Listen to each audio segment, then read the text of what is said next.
Excellences, Mesdames et Messieurs, honorables invités, chers partenaires et amis de la République démocratique du Congo, mes très chers compatriotes,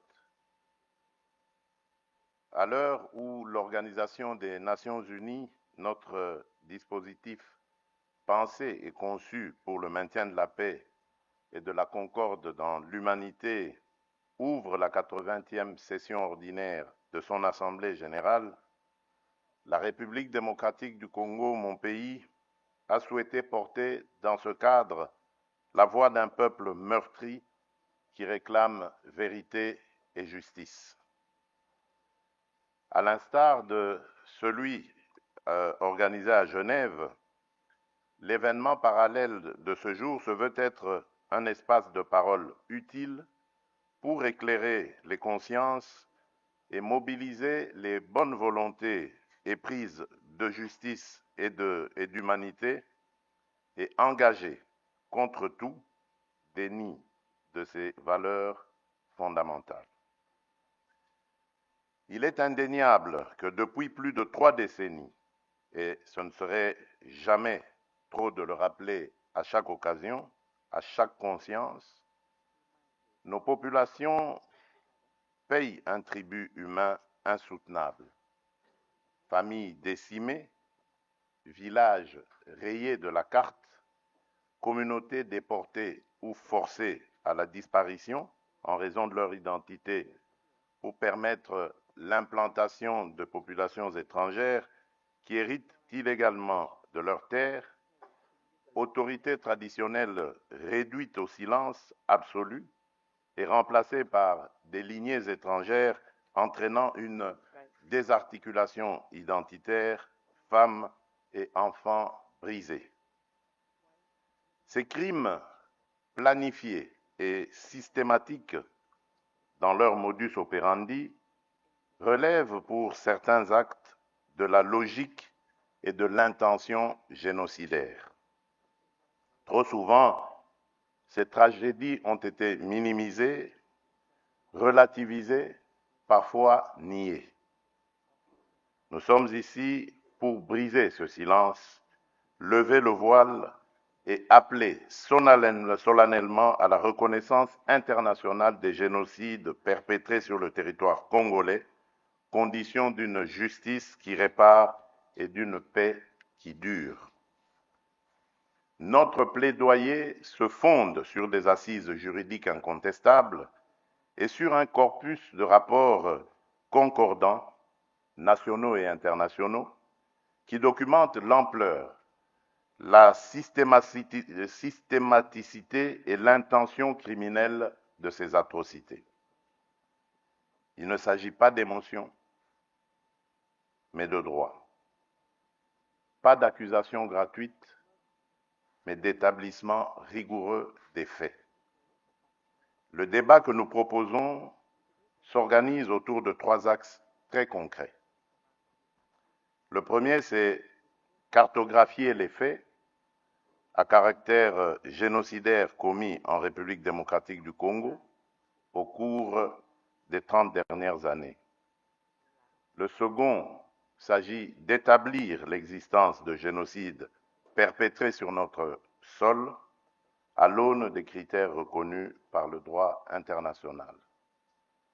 Et le troisième, c'est de mettre en place une architecture de justice transitionnelle adaptée à nos réalités, garantissant vérité, poursuite et réparation.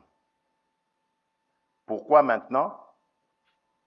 Parce que notre génération a la responsabilité de rompre le cycle déni, impunité, récidive. Parce que la prévention exige d'abord la nomination des crimes et la reconnaissance des victimes. Parce que la stabilité de toute une région dépend de la capacité à dire le vrai, à juger le criminel, à réparer l'irréparable et à garantir la non-répétition.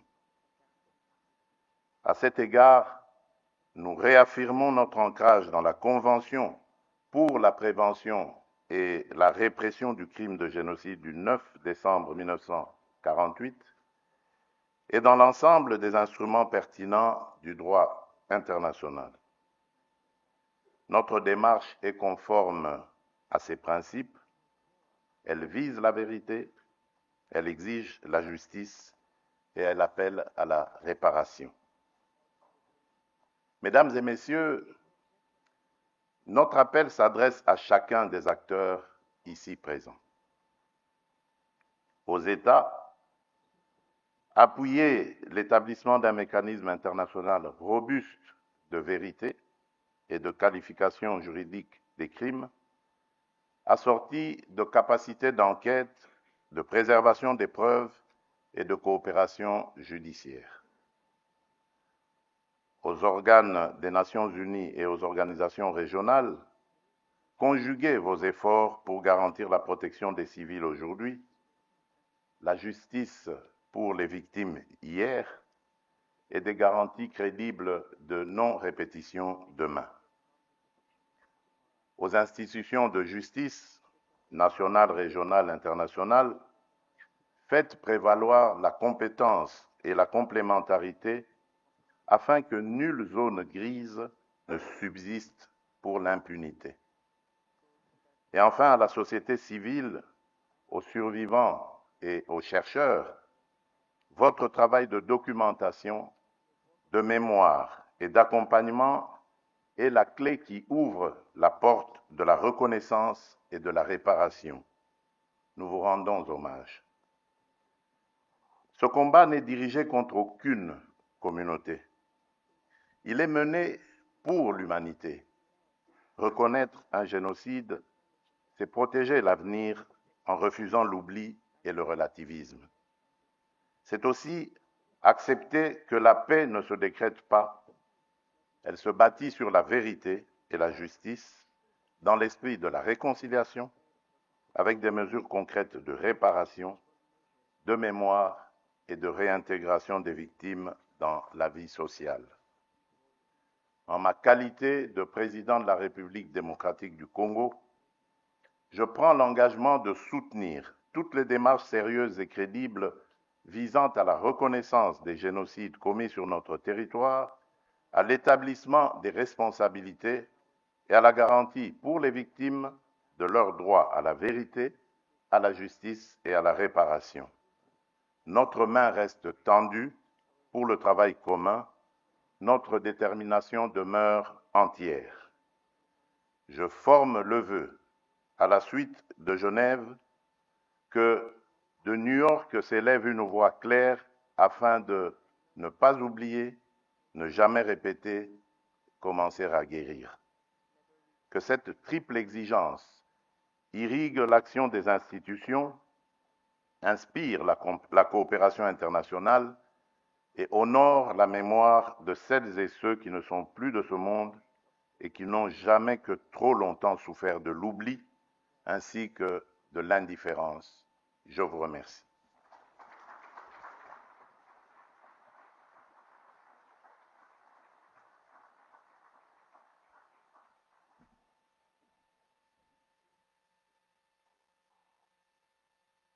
Chef de l'État, nous allons continuer avec la suite du programme que vous avez.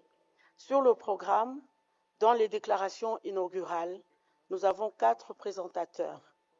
Nous sommes désolés de vous informer qu'il y a 2 personnes qui ne sont pas là.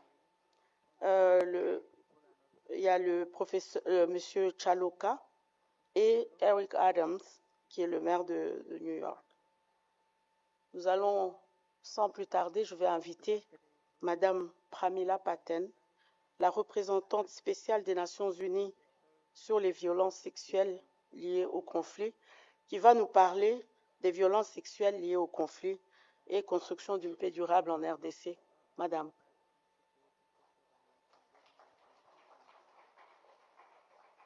Avec elle, tous les rapports qui viennent directement du terrain des affres. Président de la République, distinguée Première Dame, distingués participants, c'est avec une profonde émotion et un sentiment de responsabilité que je prends la parole aujourd'hui. Le 5 septembre, à l'issue de ces travaux entre mars et août 2025, la mission d'établissement des faits du Haut Commissariat des Nations Unies sur la situation dans les provinces du Nord et Sud Kivu a rendu son rapport. Et il a établi que les violences sexuelles ont atteint un niveau d'une ampleur sans précédent, tant dans leur nombre que dans leur nature, par les groupes armés et dans une totale impunité.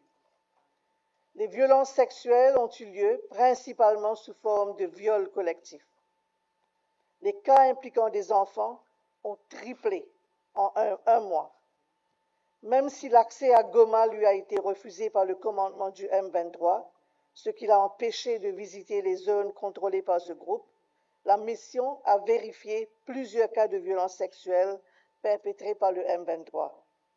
Des victimes violées ou violées collectivement chez elles avec leur mère, fille ou sœur. Des filles enlevées et détenues, parfois pendant des semaines, dans des résidences et des hôtels occupés par des membres du M23, où elles ont été soumises à des viols et autres abus de manière répétée. Des viols collectifs des femmes, des hommes, des garçons et des personnes LGBT dans des résidences privées et centres de détention improvisés du M23, ou encore des viols correctifs. Ces actes ont été répétés sur de longues périodes, souvent accompagnés d'autres actes de torture et mauvais traitements physiques et psychologiques, avec l'intention manifeste de dégrader, de punir et de briser la dignité des victimes. Le dernier rapport annuel du secrétaire général pour la période janvier à décembre 2024 et préparé par mon bureau a aussi confirmé que les groupes armés ont utilisé la violence sexuelle comme tactique pour affirmer leur contrôle sur le territoire et les ressources naturelles. Lors d'une récente visite à Kinshasa pour appuyer les initiatives nationales en matière du droit à la réparation, les prestataires de services de santé m'ont rapporté avoir traité 26 000 cas de violences sexuelles au nord et sud Kivu de janvier à juin 2025. Excellences, Mesdames et Messieurs, cette réalité poignante exige une action urgente et déterminée. Avec tout ce cycle infernal de violence, il importe de poser quelques questions. Que pouvons-nous dire à ces multiples survivantes qui se voient refuser l'accès aux cliniques en raison d'un manque de soins de base et de rupture totale de PEPKIT? Alors que les besoins augmentent, le financement de l'aide vitale est réduit, ce qui met le secteur humanitaire à rude épreuve. Pouvons-nous rester insensibles, sachant que depuis le premier trimestre de cette année, un enfant est violé chaque demi-heure? On se demande pourquoi une telle indifférence. Comment pouvons-nous accepter que les femmes et les filles, souvent déplacées et plusieurs fois, aient à se prostituer pour survivre en vue de l'insécurité alimentaire aiguë? Peut-on oublier ou ignorer cette nuit d'horreur du 27 janvier 2025, où lors de l'attaque de la ville de Goma par les M23, 160 femmes ont été violées par les prisonniers hommes, puis laissées en proie aux flammes, brûlées vives dans leurs cellules de la prison de Musanze en toute impunité. On parle de survivantes, mais on oublie que nombreuses sont celles qui ne survivent pas. Des cas de femmes tuées après un viol avec une cruauté incompréhensible ont aussi été recensés. Je voudrais saluer le gouvernement qui, face à tous ces défis, continue d'amplifier ses efforts et a récemment actualisé les plans d'action nationaux des FARDC et de la PNC sur la lutte contre les violences sexuelles. Ces efforts viennent s'ajouter au travail important de la justice militaire et les initiatives nationales des réparations aux survivantes des violences sexuelles. Hélas, les cycles des violences à répétition fragilisent ces efforts, sinon les réduisent à néant. Excellences, la manière dont nous affrontons cette crise est le véritable test de notre détermination. Nous ne pouvons pas nous contenter de prononcer des paroles de condamnation, alors que les survivantes manquent de soutien pour continuer leur vie. Des milliers sont privés d'accès aux soins médicaux, aux soins psychosociaux, au logement et aux recours juridiques. Elle paie le prix de l'impunité. Elle mérite plus que des promesses. Elle mérite protection, assistance, justice et réparation et un avenir sans peur. Pour qu'elle puisse avoir la paix et la tranquillité d'esprit, des services rapides et adaptés doivent les atteindre rapidement et à grande échelle. Il est urgent d'accélérer le paiement des réparations aux survivants et de les associer à ce processus.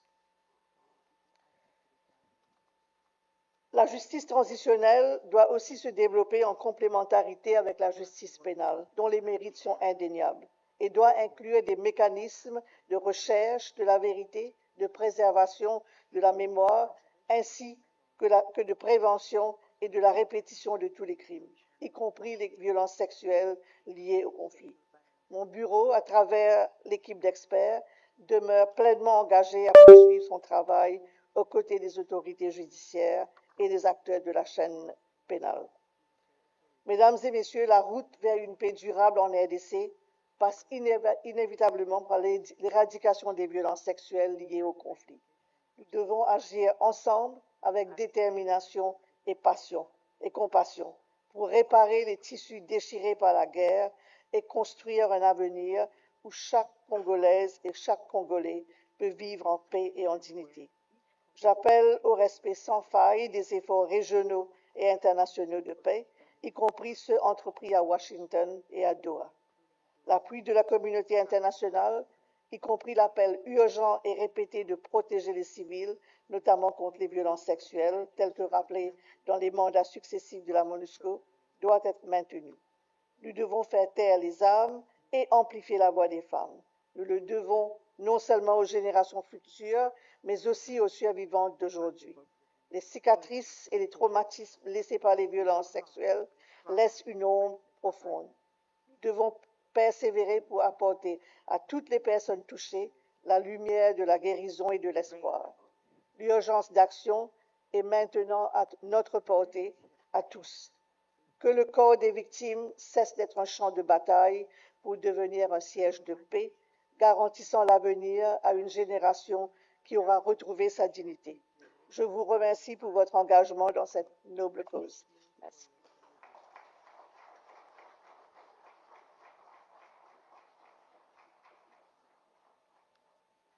Merci, Madame Patton. Je vais maintenant inviter Madame Ida Sawyer, directrice de la division crise, conflit et armes à Human Rights Watch, qui va nous parler de la prévention du génocide en RDC, vue des acteurs associatifs, un appel des victimes à la vérité, à la justice et à la responsabilité. Je vais également appeler le technicien parce que je crois qu'il doit remonter le micro. Oui, s'il vous plaît, Madame.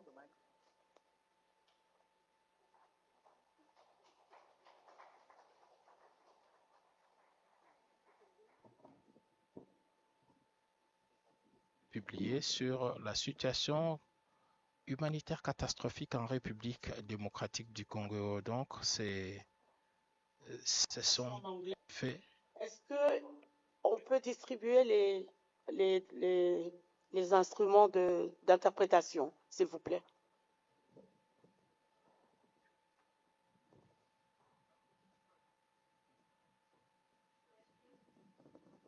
Merci, Madame Kabamba. Et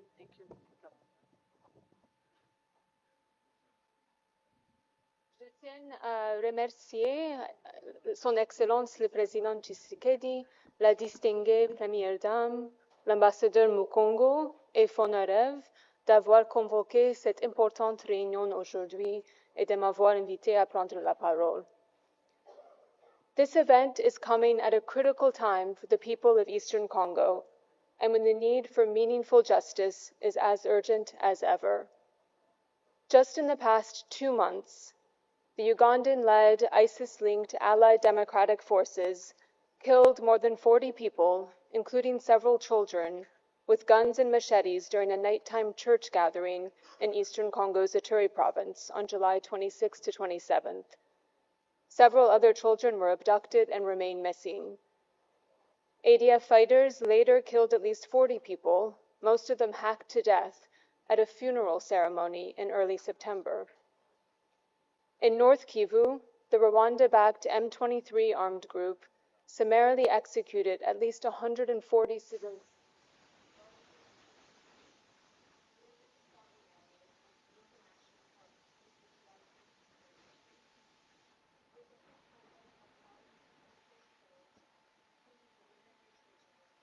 Thrown into the Rutshuru River.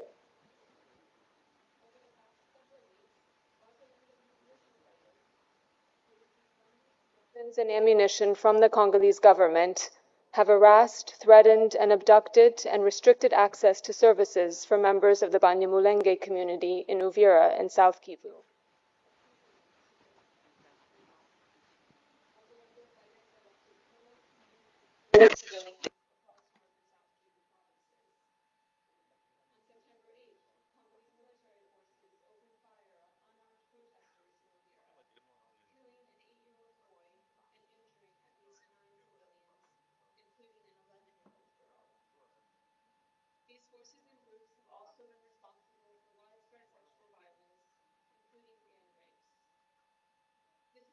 Small sample of what we at Human Rights Watch and others have documented recently. As has been the case for much of the past 30 years, the people of Eastern Congo are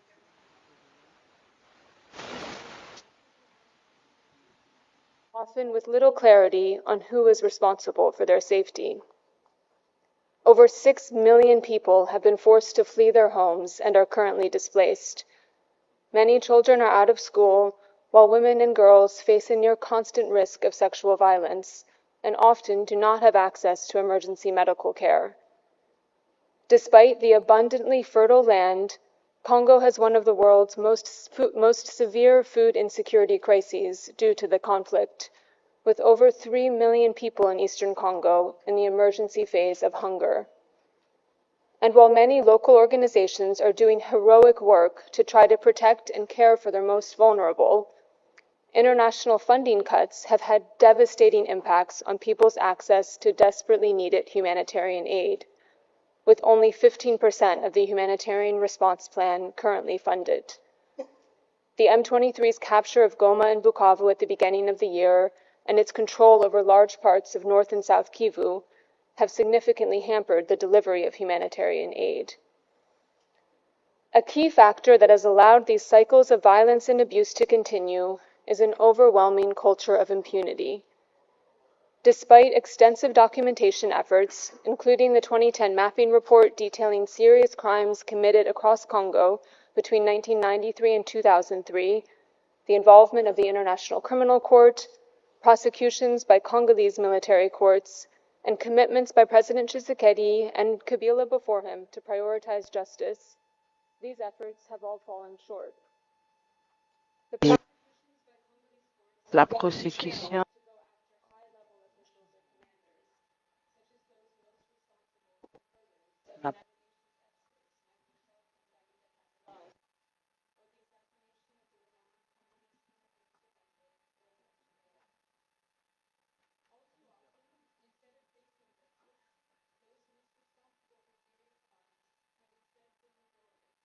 ont plutôt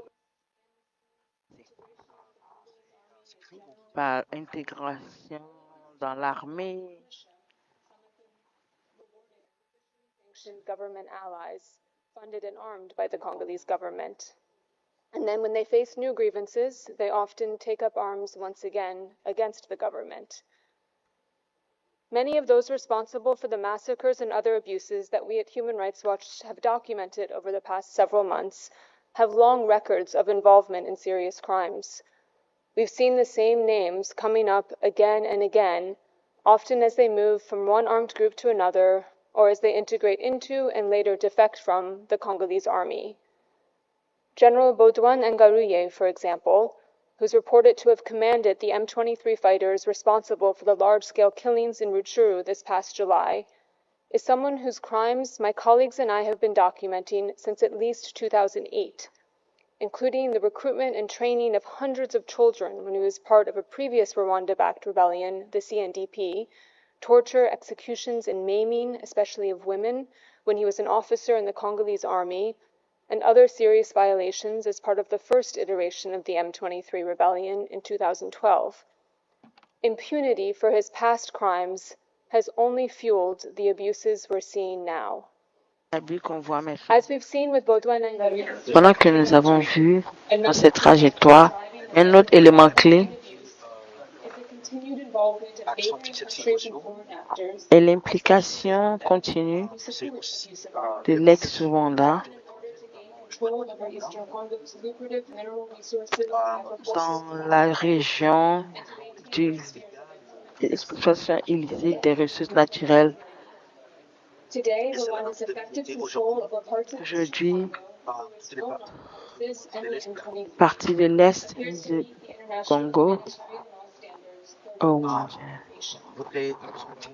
We've il also embraced faudrait que le Congo puisse être restauré.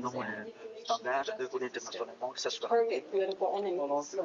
The stigmatization of people from La Eastern stigmatisation des gens du Congo de l'Est, treatment of military officers as being government in Rwanda. Restrictions on the media, the targeting of restriction des médias, les journalistes activistes, increased use of illegal arbitrary arrests by l'utilisation corruption par l'intellect, and concerns about the lack of les credibility. concerns du manque de crédibilité, le changement de la Constitution. These factors appear to Tous ces facteurs law and democratic system and encourage some to take up arms. encouragent d'autres à prendre les armes. Donc, ce qui doit se passer maintenant, afin d'adresser ces défis et travailler pour envoyer la fin à ces abus, voici des recommandations.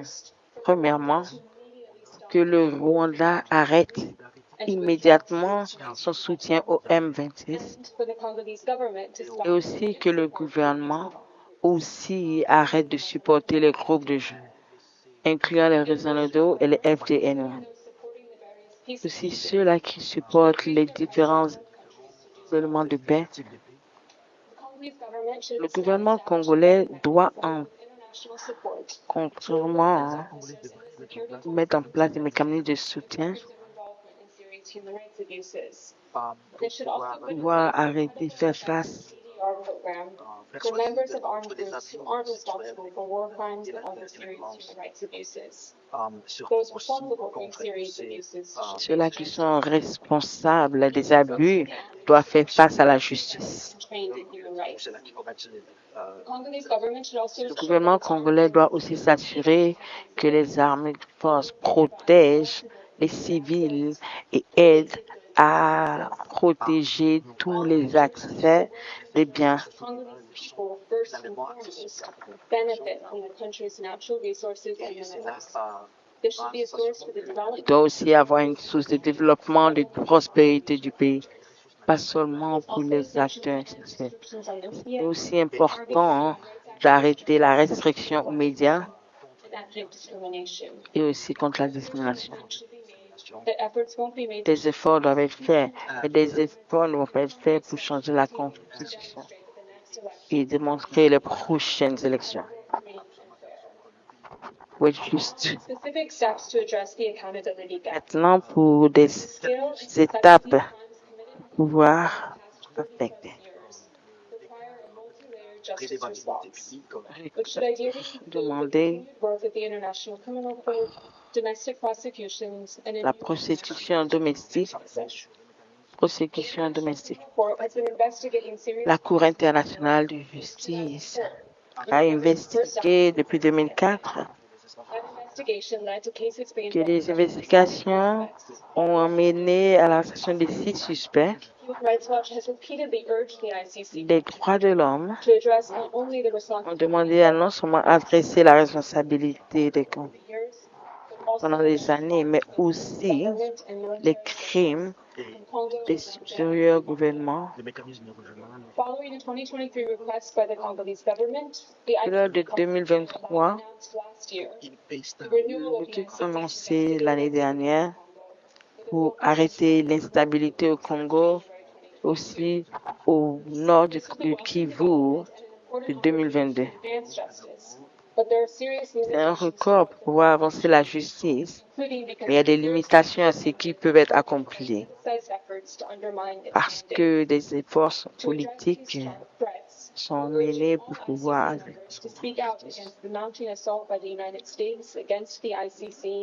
and those seeking justice before it, and to urge the U.S. government to revoke its sanctions regime. Nous demandons au gouvernement They should also take concrete steps such as blocking legislations that aim to minimize the effects of extraterritorial sanctions by prohibiting compliance with those sanctions in order to ensure the court can continue its critical work for justice. c'est quoi la clause Next, on domestic prosecutions. sur la These courts prosecution domestique. done important work Les Congolais, thanks to the support of the UN, civil society. grâce au support de l'ONU, Judgment il y a plus de 330 jugements qui ont été faits pour les cas internationaux au Congo. Des expertises significantes. But at the same time, these Au domestic même moment, ces efforts domestiques continuent de faire face à des défis. the results of significant Les résultats sont cannot be found une in either the ICC or domestic courts alone. What we believe is needed to fill this gap is the establishment of an internationalized justice mechanism that can mécanisme international de justice, such an la Cour domestique. Tous ces mécanismes, chambers ces chambres judicial system. doivent être adaptés par des crimes contre l'humanité et des instances. We're very glad to see support in this direction. Nous sommes heureux de voir qu'il y a un soutien du gouvernement congolais et de l'ICC Stakeholders. We believe it's important to keep in mind some guiding principles. pour les principes religieux. Christians should build on the expertise and experience that's already been acquired and complement and add to the work of domestic courts and L'aide aux cours domestiques actors and representatives of victims et les représentants des victimes discussions as this new mechanism. et des discussions afin pendant que les mécanismes sont établis, incluant ceux-là qui ont été faits pendant plusieurs années. Thank you. Merci. Qu'est-ce qu'il raconte?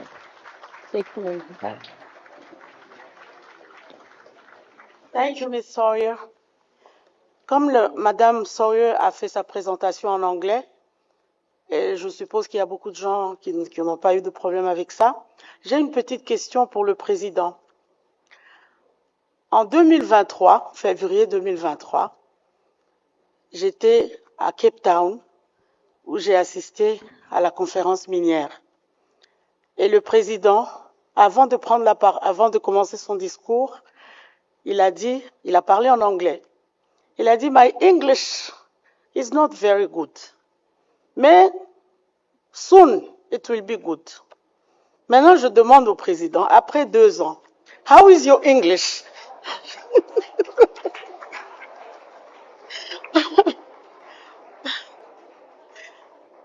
I think it's good. Yeah, right? Thank you. Maintenant, je vais passer le micro à mon co-modérateur, Monsieur John Victor Nkolo, et je suis honorée d'avoir été à votre service. Merci.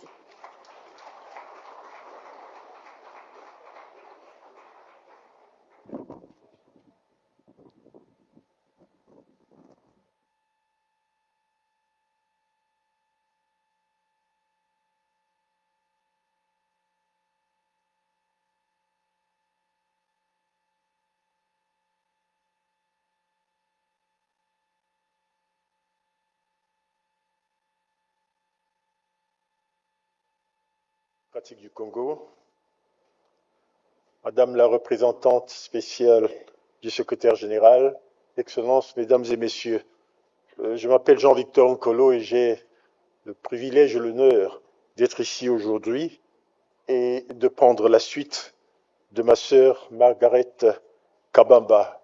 Et j'aurai beaucoup de peine à exceller dans son art. Nous allons, pour des questions de temps, devoir prier tous ceux qui attendaient de visionner la vidéo sur le Génocost, de se retrouver sur les plateformes des institutions qui ont été impliquées dans l'organisation de cet important événement, car nous n'aurons malheureusement pas le temps ici d'en faire la projection. Nous allons donc ouvrir très rapidement le panel de haut niveau. Et sans plus attendre, je vous prie d'écouter avec la plus grande attention quelqu'un de très important qui va nous parler des faits. Dans notre métier de la communication, il y a le commentaire et les faits. Et ici, le professeur Isidore Ndaiwel va évoquer l'histoire des massacres et aperçu de la cartographie des faits génocidaires en RDC de 1993 à nos jours. Mesdames et messieurs, je vous prie de bien vouloir accueillir le professeur Isidore Ndaiwel.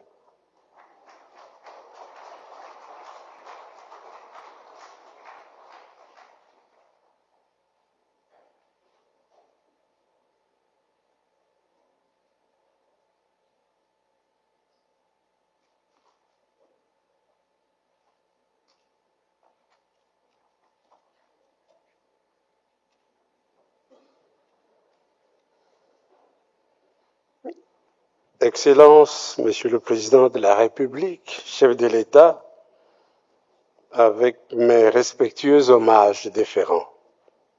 Excellences, Madame la distinguée Première Dame, Excellences, Mesdames et Messieurs les membres du gouvernement de la République, Mesdames et Messieurs les ambassadeurs, Excellences, Mesdames et Messieurs.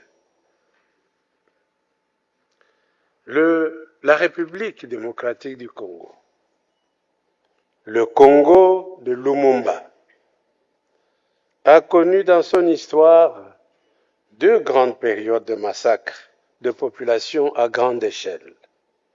Il s'agit des périodes correspondant chaque fois à l'impératif de grande exploitation de ses ressources naturelles.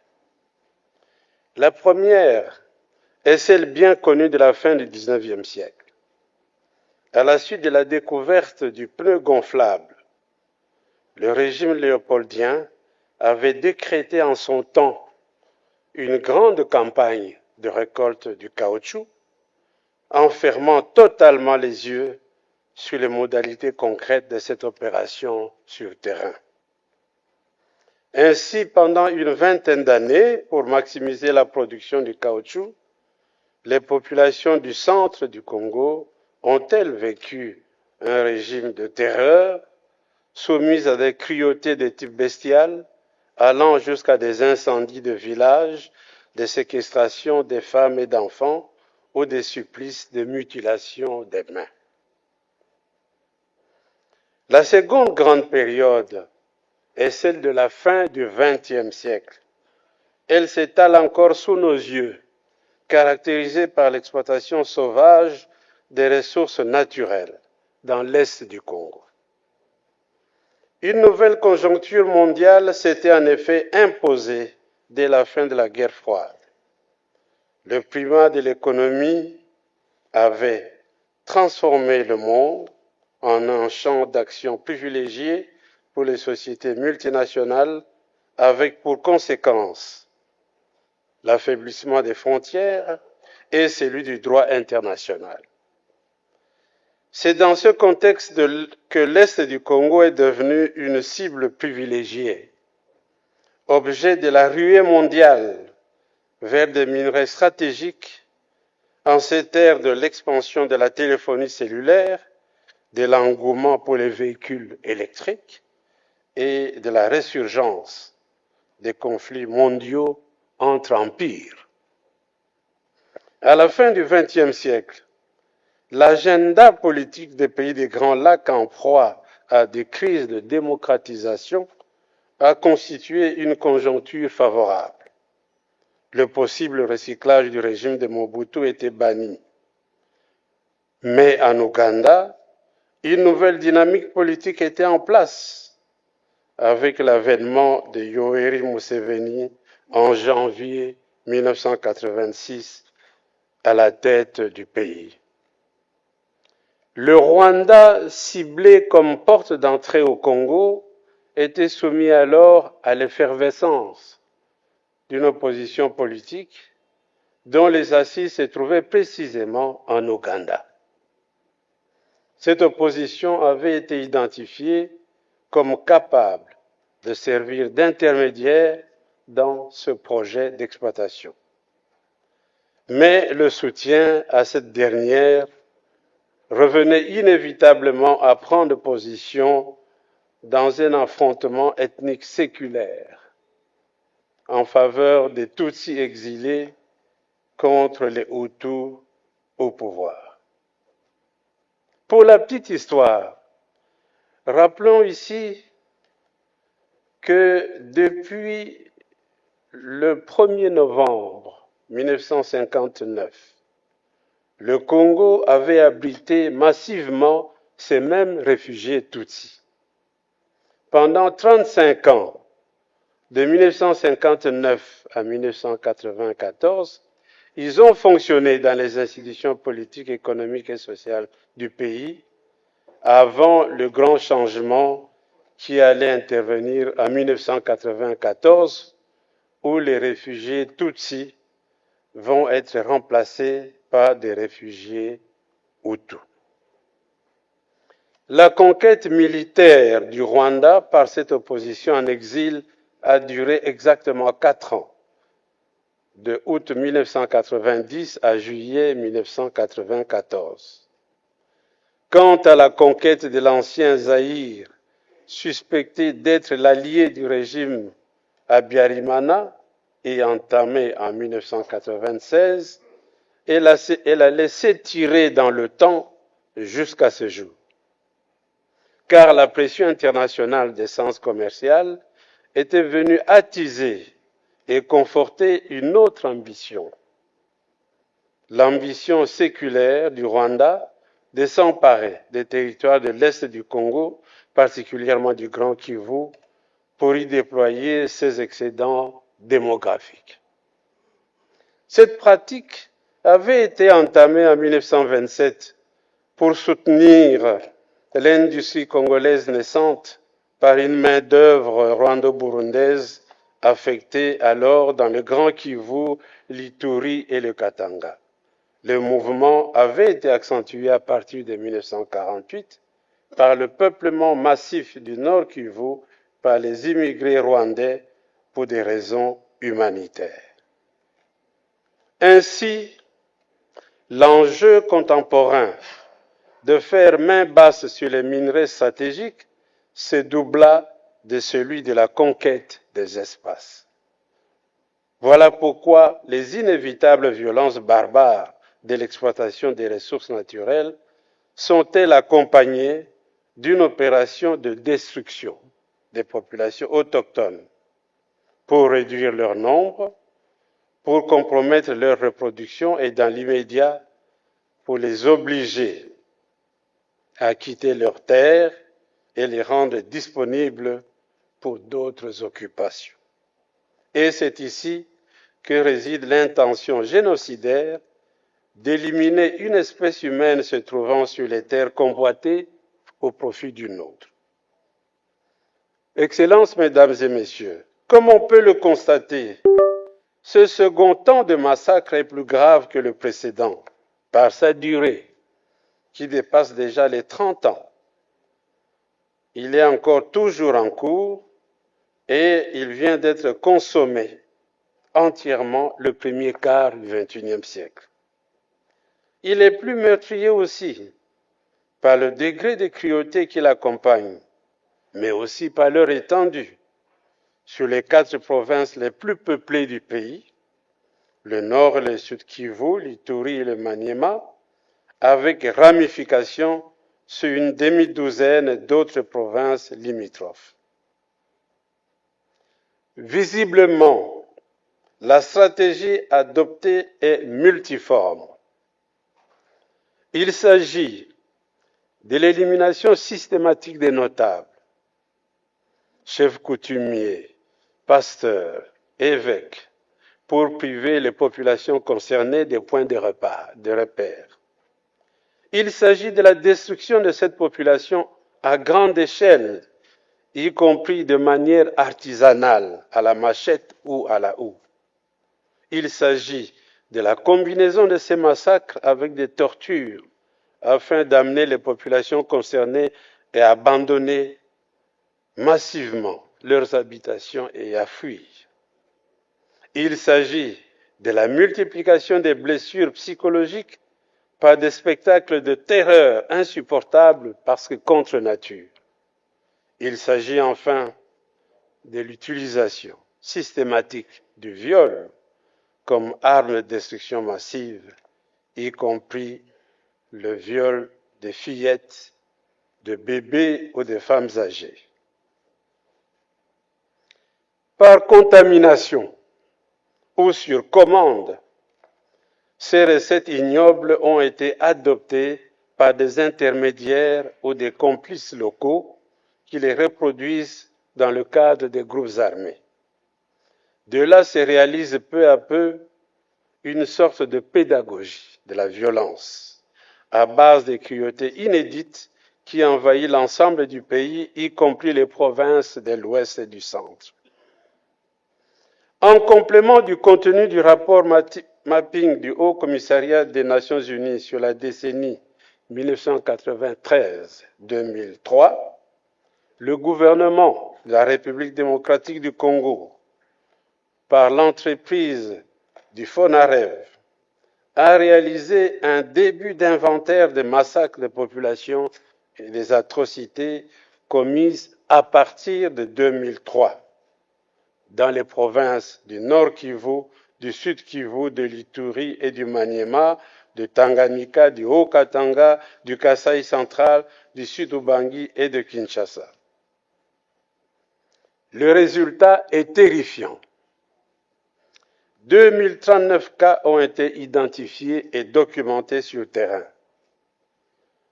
Parmi ceux-ci, 1555 ont été certifiés et qualifiés. Sur ces 150, Siavar, le ministre des Droits humains et tous les acteurs impliqués dans cette lutte.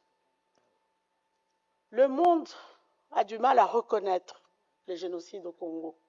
Pourquoi? C'est une question qu'on pose et c'est une question qui doit trouver une réponse un jour.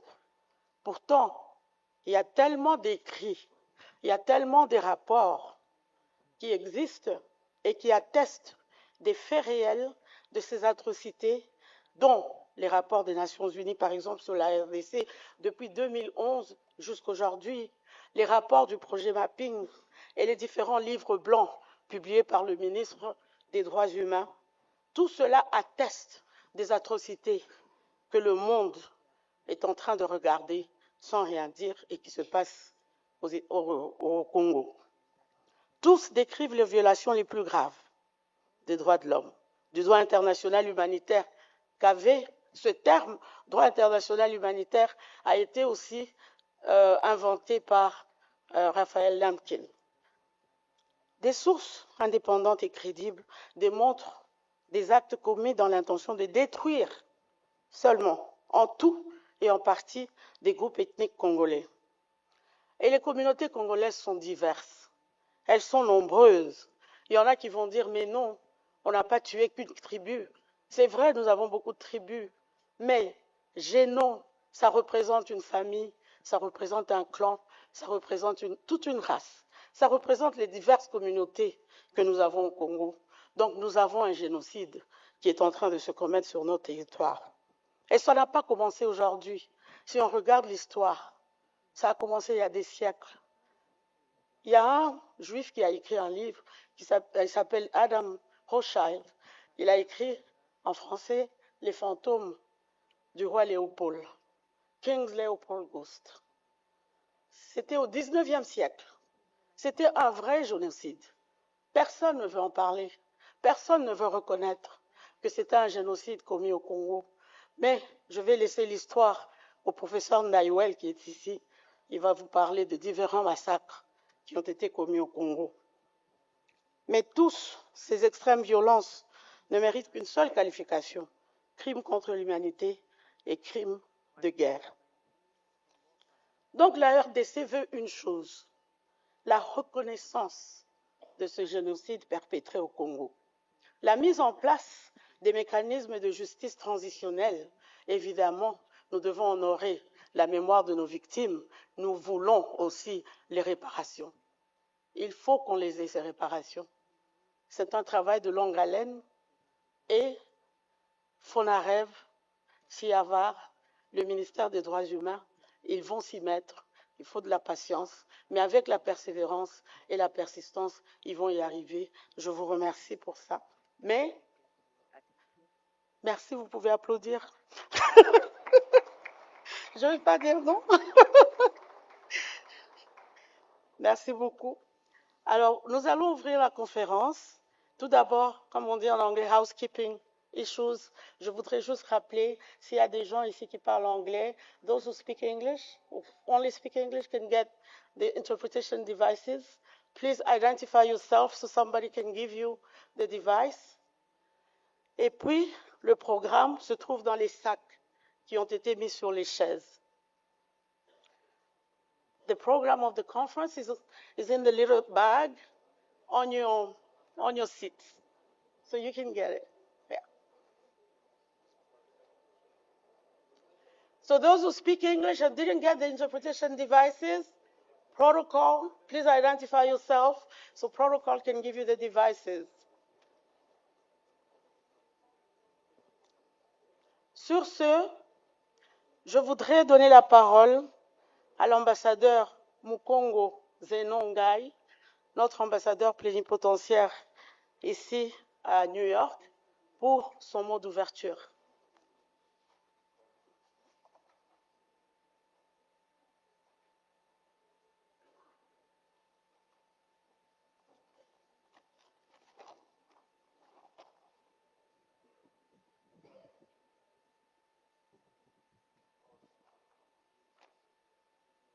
Excellences, Monsieur le Président de la République, chef de l'État, avec l'expression de mes hommages le plus déférents, distinguée Première Dame de la République démocratique du Congo, Mesdames et Messieurs les membres du gouvernement présents, Mesdames et Messieurs les ambassadeurs, chers collègues, Madame la représentante spéciale du secrétaire général des Nations Unies pour la lutte contre les violences sexuelles en temps de conflit, Monsieur le Président du Conseil national des droits de l'homme, distingués invités, Mesdames et Messieurs, c'est pour moi un grand plaisir que de m'adresser à vous ce matin pour vous souhaiter très cordialement la bienvenue à l'occasion de cet événement organisé par la mission permanente de la République démocratique du Congo auprès des Nations unies à New York, en collaboration avec deux institutions gouvernementales importantes, à savoir le Fonds national de réparation des victimes de violences sexuelles liées au conflit et des victimes de crimes contre la paix et la sécurité de l'humanité, FONAREV en sigle, ainsi que la Commission interinstitutionnelle d'aide aux victimes et d'appui aux réformes, SIAVAR. Depuis plus de 3 décennies, l'Est de la République démocratique du Congo subit une guerre atroce. Des générations entières ont grandi sous l'ombre de la violence, des déplacements massifs, de l'esclavage sexuel et du pillage de leur terre natale. L'agression dont notre pays est victime a plongé nos provinces dans un désastre humanitaire avec près de 7 millions de déplacés internes. Le pic a été atteint en janvier et février 2025 lorsque les villes de Goma et Bukavu ont été envahies par les forces de défense du Rwanda et leurs brigades avancées en RDC, la tristement célèbre AFC M23. L'ampleur de la souffrance humaine, des millions de morts, d'innombrables communautés détruites et des survivants marqués par des blessures invisibles exigent non pas le silence, mais la reconnaissance. Pourtant, la tragédie congolaise a trop souvent été accueillie par l'indifférence, le déni ou la banalisation. Ce n'est pas seulement une crise congolaise, c'est une tache noire sur la conscience collective de l'humanité. Les cycles répétés d'atrocités, alimentés par la cupidité pour les minerais stratégiques et les ingérences étrangères, reflètent le coût de l'indifférence et le prix de l'impunité. Chaque fois que des crimes restent impunis, chaque fois que des victimes restent silencieuses, la porte s'ouvre à de nouvelles vagues de violence. La reconnaissance des crimes commis, la préservation de la vérité pour les générations futures et la poursuite de la responsabilité ne sont pas des options. Elles sont le fondement d'une paix digne et durable. Aujourd'hui, alors que le monde réclame justice ailleurs, les voix des victimes congolaises doivent aussi être entendues, car aucun processus de paix ne peut survivre à l'impunité.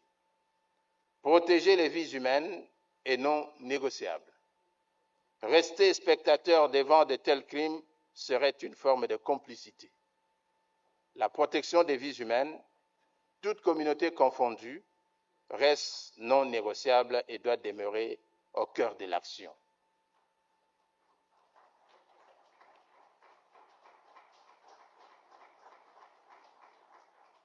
La communauté internationale ne saurait demeurer spectatrice devant l'enracinement de l'impunité.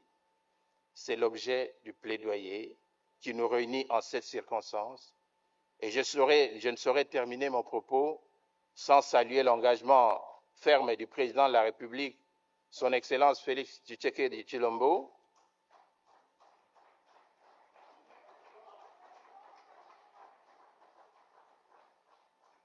et du gouvernement de la République qui, grâce au concours et à la détermination de la distinguée première dame, Maman Denise Nyakero, ont su doter la République des structures comme Fonarev et Siavar, non seulement pour lutter contre les violences sexuelles, mais également pour réduire l'écart en matière de réparation en tant que pilier central de l'aide aux victimes et surtout de porter le plaidoyer de la reconnaissance des génocides oubliés commis en République démocratique du Congo. Mesdames et messieurs, ne pas oublier, ne jamais répéter, commencez à guérir, plus jamais seul. Je vous remercie.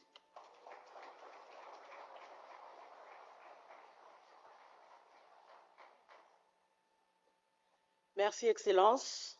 Nous allons maintenant visionner la vidéo qui est la dernière prière de Nyota.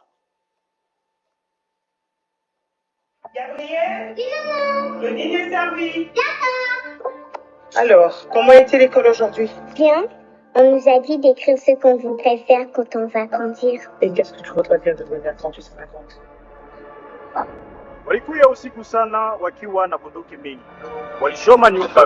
Les images qu'on ne pourra pas vous diffuser, vues de Goma après les combats où les FARDC se sont héroïquement battus, sont d'une horreur indescriptible. Les forces spéciales rwandaises sont intervenues et un peu plus tard dans la journée a été aperçu marchant dans la ville entouré de forces spéciales sans aucune gêne, un des leaders de l'Olympe.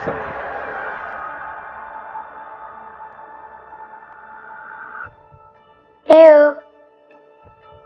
Can anyone hear me? Mom said that maybe if we scream loud enough, they'll hear us. They came into our homes. They took everything. Our lives, our wealth. They destroyed so many things. But how much more will it take for them to stop? I feel pain. Pain everywhere. That fell. Who'll take care of it? Why do they look at us as if we don't exist? Mommy's screaming. Why is no one coming to help us?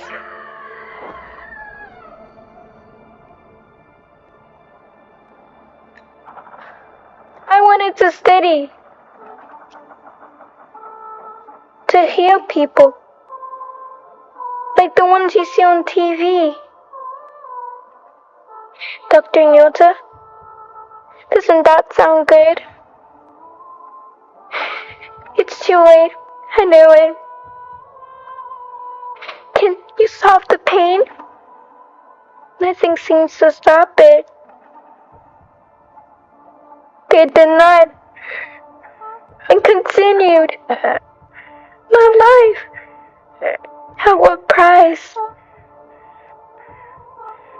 Ask one last prayer.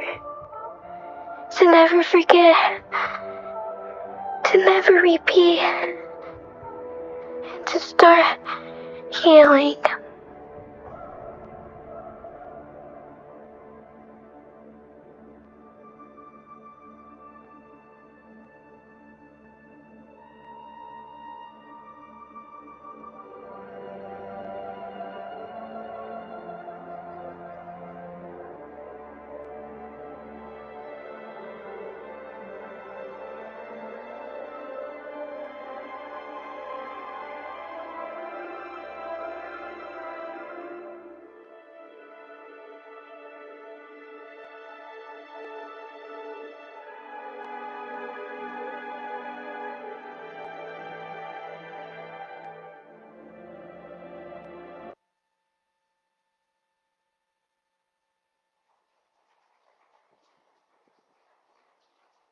En regardant ces images, il y a des gens qui penseraient que c'était un film tourné sur une scène quelconque.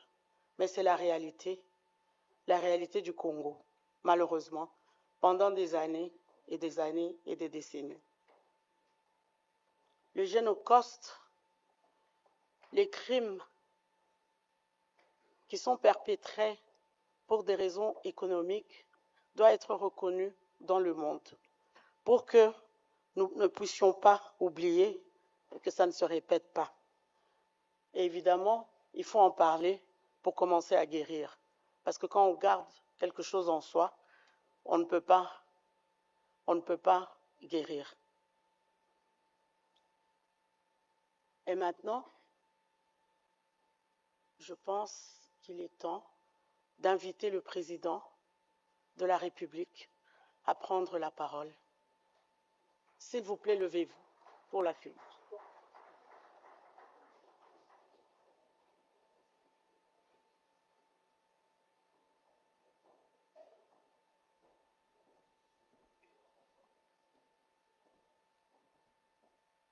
Veuillez vous asseoir, s'il vous plaît.